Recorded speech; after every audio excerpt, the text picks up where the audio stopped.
بینندگان گرامی سلام. برنامه اطلاعاتی کریمینالی اخبار وزارت کارهای داخلی که بازگو از وضع جنایتی یک هفته اخیر کشور و دستاورد و فعالیت کارمندان مقامات کارهای داخلی است توسط تلویزیون تاجیکستان منظورتان می‌گردد. در استودیو با شما ما رخسار تولازاده. متوجه باشید به سرخط خبرها. کیردار جنایتی به جزا نخواهد ماند. بازداشت گمانبران پس از 24 سال. من که نقاب نداشتم رفتم در راه نیست. آمدن سه کس قراردن دو کس دویدن رفتم. در شما یک کروکا پول بود.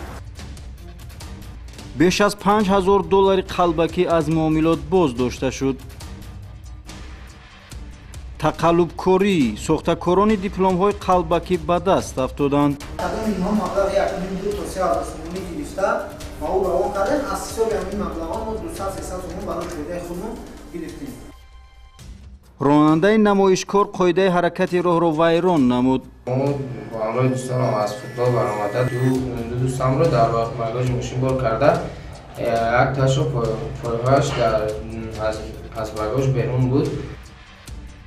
شرحین و دیگر خبر و گزارشات در نشر نوبتی برنامه کریمینالی اخبار وزارت کارهای داخلی.